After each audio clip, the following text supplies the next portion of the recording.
Due Process, winner of 14 New York and Mid-Atlantic Emmys, including the 2009 awards for Best Interview Program and Best Discussion Series.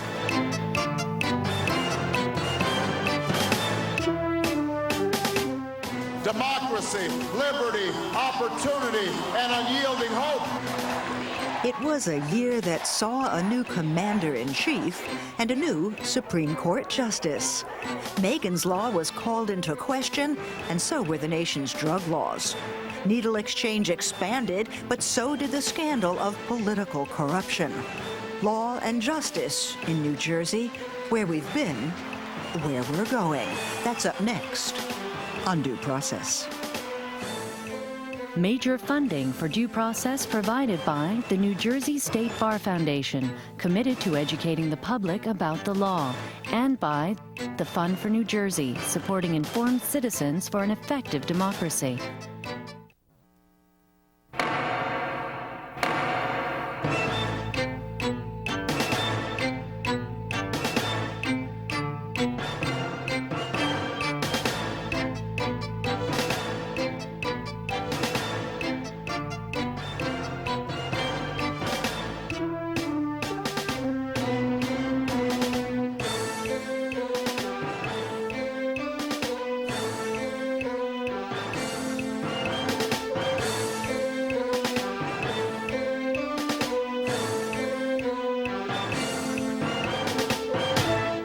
It's become a tradition here at Due Process, our end-of-year look at the justice stories that made us sit up and take notice.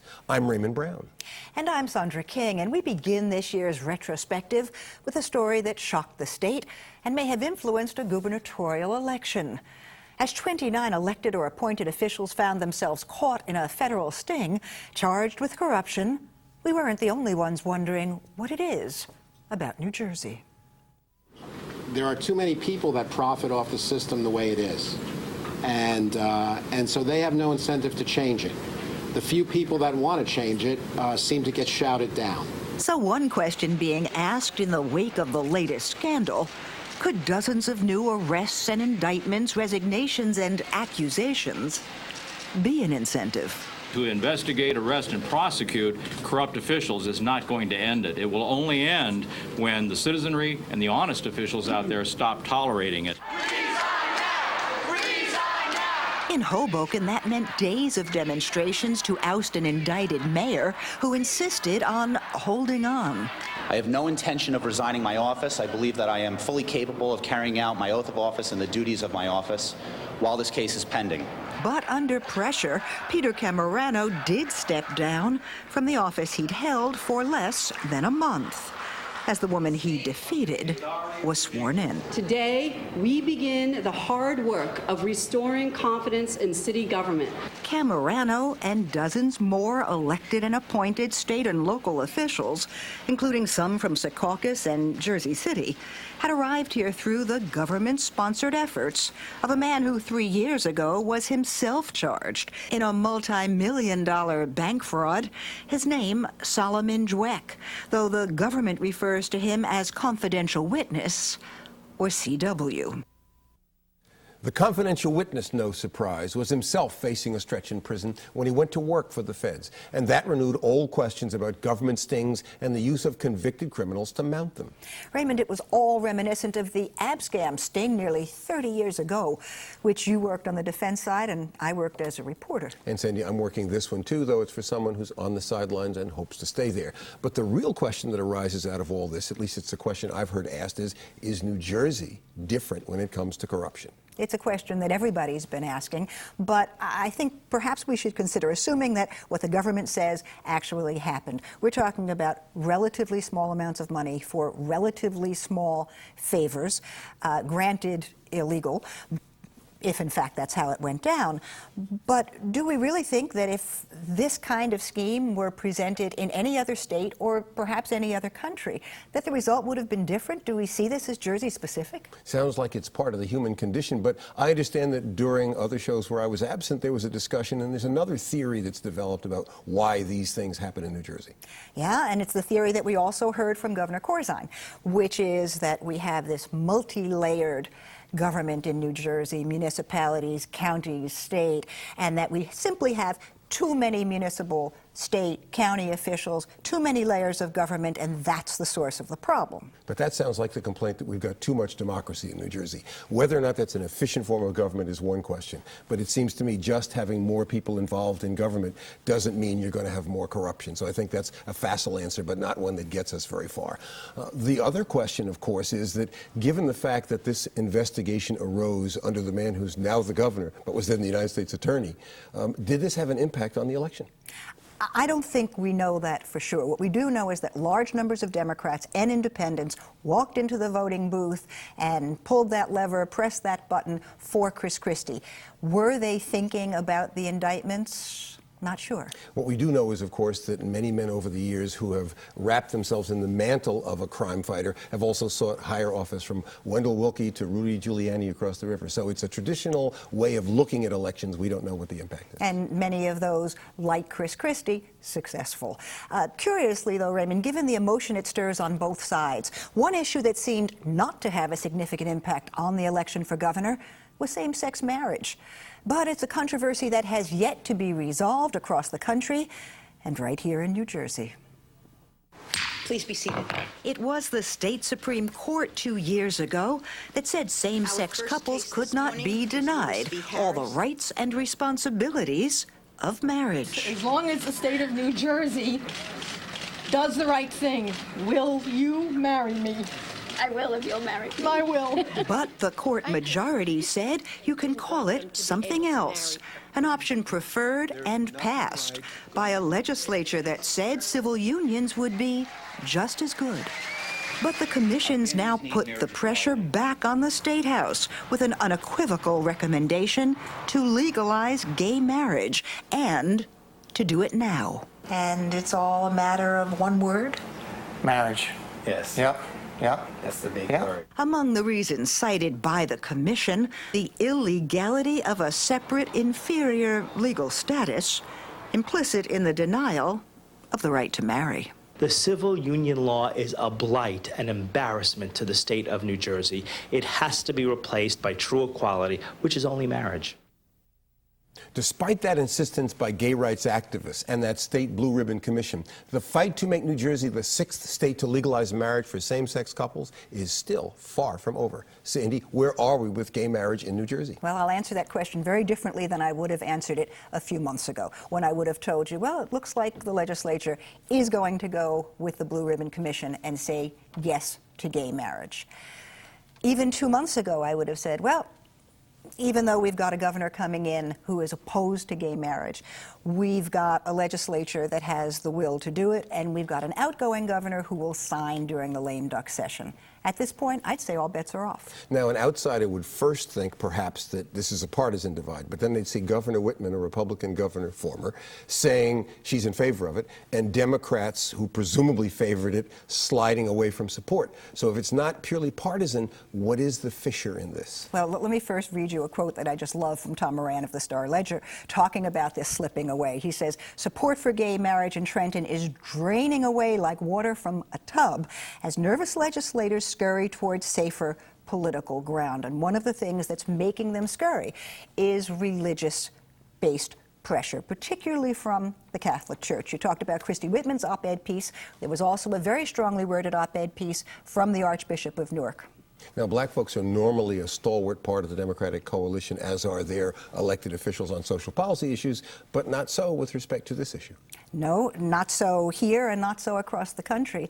A very interesting national poll recently showed that only 28% of black Americans are for gay marriage. It is interesting that an issue that normally has such political legs didn't impact, apparently, the gubernatorial election, because you go back to 2004, you remember the presidential election seemed to turn on what had happened in Massachusetts on this issue. President Obama has had his problems stemming from the Prop 8 developments in California, so that nationally it continues to be an issue, and states like Maine, New York, and California, which looked like they were headed in the direction of gay marriage, not so. So it's an issue that has intermittently powerful political legs. Exactly, Raymond. And notwithstanding the so-called Defense of Marriage Act that became federal law in the 90s, gay marriage is a state issue. Not so what to do about alleged terrorists. That's a federal question, and a sticky one at that, as Michael Chertoff told me just before he left office as the Bush administration's Homeland Security chief. Do you bring them to the United States? And people say, well, try them in a criminal court. But the rules of hearsay, the rules of having to Mirandize people, the rules of authenticating things to put them in a courtroom, those aren't built for people who are captured on the battlefield. So what do you do when you bring someone in, you can't try them in a criminal case because the evidence isn't admissible? Not because it's torture, just because, you know what, you didn't have a chain of custody. You didn't have a crime scene team like you have in CSI Miami out in the battlefield in Afghanistan picking up all the material that you need in order to build your case. So are you going to then hold them as detainees even though you can't prosecute them? We don't have a legal regime that clearly allows us to do that. Are you going to put them into military commissions? Some people don't like that. Are you going to release them? You're going to release them on the streets of Newark, New Jersey. So if President Obama calls you in and says, Michael, I need your help, I need your experience, what do I do about Guantanamo? Actually, I think there are a lot of answers. I mean, there's been suggestions, for example, of a national security court that would review and adjudicate cases about people who are dangerous in much the same way, by the way, that we do in the criminal justice system now when we have sex offenders who can't just be released into the community, and we have a process for that. Bring in all the various viewpoints and really think through logically what is the right way to balance our desire to be safe and our desire to have a reasonable amount of due process, even for people who we suspect may be our enemies. And that, I think, is really the, that's the spirit with which this kind of decision-making needs to proceed. And with just that stated goal, the new president declared he would close Guantanamo within a year, a goal that has proved as elusive as Mike Chertoff predicted.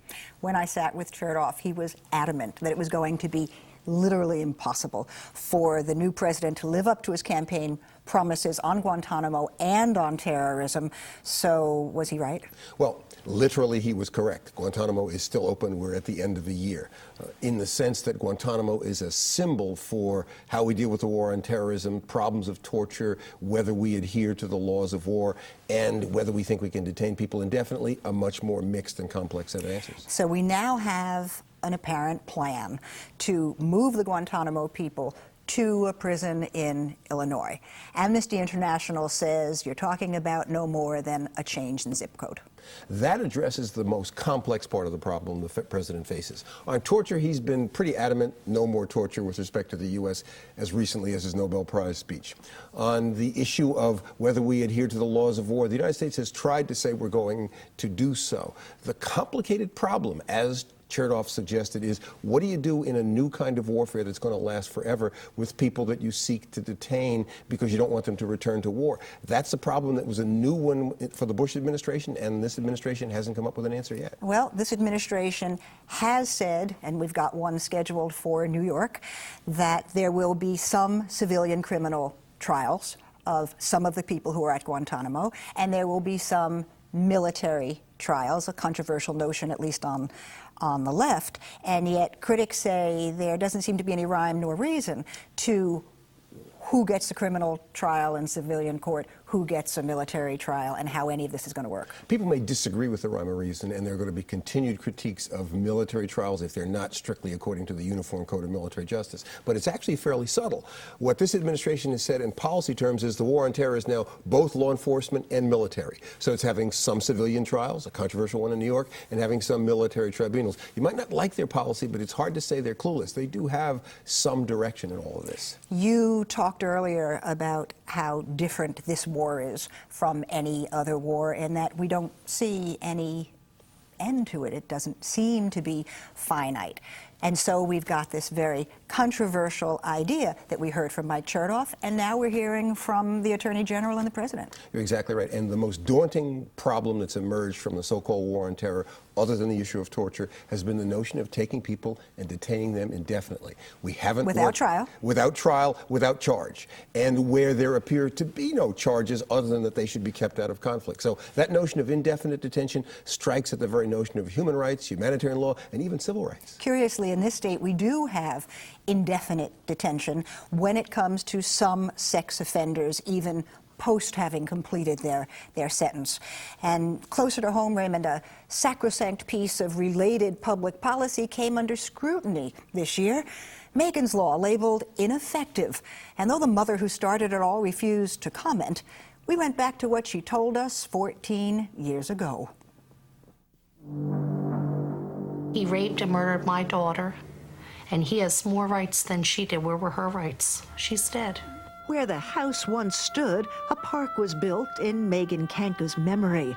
And in her name, with a governor leading the charge, that law was passed first in New Jersey and then in all 50 states to keep track of sexual predators and, depending on the severity of their crimes, to notify not just police, Could have a seat. but schools, places where children gather, even neighbors of where they are once they're out. Tier 3 prosecutor's office will contact us. Listen, we got this guy tiered, we got the papers from the court, we need to set up a date to do the community notification. So offices like this one in Newark are active throughout the state, throughout the country. But now a federally funded study by New Jersey Corrections, with help from Rutgers, has arrived at a startling conclusion: that Megan's Law may not work. According to the study, despite wide community support, there is little evidence that Megan's Law is effective in reducing either new first-time sex offense or sexual reoffenses. Should future studies establish that Megan's Law has no demonstrable effect, policymakers and legislative leaders should investigate other options for lowering sex offense rates. But the Rutgers study called into question the whole idea of Megan's Law. So you might have thought that would lead to a cry to dismantle or at least rethink the law. Sandy, any impact of this Rutgers study on the body politic here in New Jersey? Not only has there been no impact here in New Jersey, but there's been no impact in the other 49 states that copied our Megan's Law. There are now 50 states with laws. Federal government has a law. Nobody seems to have paid the slightest attention to this Corrections Department Rutgers study. And municipal governments here in New Jersey seem to be moving, if anything, in the opposite direction of that indicated by the study. One after another, we've had municipalities passing tougher laws about where John Does can live. Interestingly, the Supreme Court has said you really can't make Megan's Law any tougher than what it is. Megan's Law is Megan's Law, and you can't embroider too much on it. So at the end of the day, a study that should have been controversial but wasn't, a Supreme Court ruling, and we're right back where we started. Indeed we are. But there has been some rethinking, Raymond, of another larger policy, one that's driven criminal justice in America for well over 3 decades. The war on drugs. It's more than quadrupled our prison population. 1 in 100 American men and women behind bars. And when you look at young black men, those numbers soar, with far fewer in college than in jail. In fact, a shocking 1 in 10 is said to be locked up. It's startling, the rate at which we are incarcerating people, and certainly fears about crime, but it also speaks to a failed crime policy, namely that we're tough on crime, but not nearly as smart as we are tough. It's a toughness rooted in a war without end. A war that began with Richard Nixon more than 30 years ago. We must wage what I have called total war against public enemy number 1 in the United States, the problem of dangerous drugs. A war, some argue, that can't be won. This is one area where we cannot have budget cuts. As one fictional president put it, I inherited a war on drugs from a president who inherited it from a president who inherited it from a president before that. I'm not 100% sure who we're fighting, but I know we're not winning. All over the country, young people are learning to say no to drugs. Nancy Reagan told us, just say no. But that didn't work, and neither have the billions spent on enforcement. It's a subject we've been talking about for years here on Due Process, but increasingly it seems we're not alone, Sandy. No, and we saw that this season when we did 2 shows on the crisis in our prisons driven by the war on drugs. We had a former governor, Brendan Byrne, a former Chief Justice, Deborah Poritz, saying, you know, it's time to move from a punitive to a therapeutic approach when it comes to nonviolent drug offenses. the governor going so far as to say perhaps we need to decriminalize drugs entirely in New Jersey. Now, there doesn't seem to be any great hue and cry to follow him on that, but I think it says something about where we've been in these last 30 years. It's difficult to overestimate the impact of that little metaphor, the war on drugs that Nixon coined and used, and the strategy that stemmed from it. It led us to the highest incarceration rates in the world, including the then Soviet Union and other nations whose civil liberties records we don't admire at all. Nearly 2 million Americans imprisoned at some level of government. And many of them people who would not otherwise be involved with the criminal justice system. It's led to schisms on race with respect to the crack powder disparity on cocaine and other enforcement questions, and it has had a fiscal impact that is beyond measure. So this is something that is profound, and when you have the new presidential drug czar saying we're now abandoning that metaphor because we don't make war on people, and we're now thinking of recalibrating the balance between enforcement and a healthcare oriented approach to this, that is, sea change is a mild word for it. Yeah, sea change is a mild word for it, and yet it does seem that in these last few years, after more than 3 decades of orthodoxy on this question, we see the Rockefeller laws, the iconic symbol of the war on drugs, eliminated in New York State. Quite astounding. In some ways, what's happening now is a recognition of a change that had been gradually creeping along earlier. If you think about the fact that even 10 years ago, you had people on the right, Buckley and others, criticizing marijuana laws, that New Jersey, which has had a very respected court system, has gradually moved in the direction of more and more drug courts and other programs designed to separate hardcore criminals from people whose only problem is one of substance abuse. So there's been a gradual movement. In a sense, this is a recognition that that movement needs to go further. And in this legislative session, we saw the abolition of something that's been an irritant to advocates of civil liberties for years now, and that is this idea of the drug-free school zone, which had particular impact in the cities, eliminated. One of the difficulties, of course, in drug enforcement is that we haven't had, as some of our recent shows have seen, a rational assessment of the pharmacological impact of various drugs. And so much of the conversation and much of the public debate has been based on moral considerations, which you all don't share, and social and other considerations that don't carefully measure the harm and the way to attack the harm. And I suspect we're moving in a direction at which people are finally forced to say, even in the public square, we've got to look at this problem as another problem with many dimensions and with a more nuanced approach required. And ironically, Raymond, there's something else that's driving this, and it's not just morality, and it's not just reform. It's economics. Right. The fiscal consequences of the continued building of prisons, expanding of continued prison facilities is just overwhelming. And at a time when government spending is under attack because everybody concedes we're in a recession or a depression, but some downward spiral that requires reining in the costs of government, it's necessary now to rethink the question of who we incarcerate, when, and at what cost. We've seen some states go so far as to order, because of the economics, because of the budget crisis, order the early release of nonviolent drug criminals. Well, there's a fundamental truth that nobody's ever disputed, that it's cheaper to send a kid to a high-level college than it is to keep him incarcerated for a year. And anywhere you can effectively shift that money into education or health care and out of incarceration, which goes nowhere and spends dollars in a way that isn't constructive, I think that's going to continue to drive this other discussion we're talking about to a place where 5 years from now we may not recognize our own drug policy, and metaphors about war will be totally inappropriate. And New Jersey is facing a huge crisis, and yet we're not hearing talk here of early release. Well, I think that it's going to take time, and it's going to require the body politic to shift. But when you see that there are people on both the left and the right talking about it, a president who is, if nothing, a guy with his ear to the ground politically, and court systems and probation people saying, let's be more flexible, that's a sign there's going to be change. And Raymond, drug policy reform is just one of the issues we'll be following next season, our 15th on the air here on NJN. And in honor of our 14 years here, NJN has awarded us its 2009 Legacy Award. So for our final show of this season, another retrospective. This one tracing some recurrent themes in law and social justice. Changes in policy, changes in law, changes in public attitude over these past 14 years.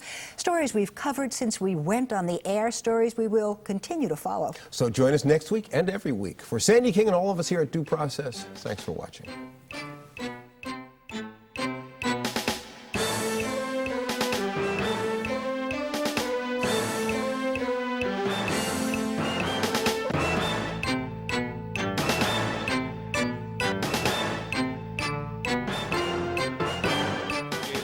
Prosecute corrupt officials is not going to end it. It will only end when the citizenry and the honest officials out there stop tolerating it. This report is a 79-page indictment of New Jersey civil unions law, which is one of the biggest civil rights failures of our time. The state ought to restrict marriage to the traditional one-man, one-woman, husband and wife. What is the right way to balance our desire to be safe and our desire to have a reasonable amount of due process, even for people who we suspect may be our enemies?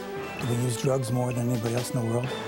I don't think that's the case, and so if that isn't the situation, then why do we use incarceration? 95% of the people who go to prison come back home, but the overwhelming majority, 65% of those people, go back to prison.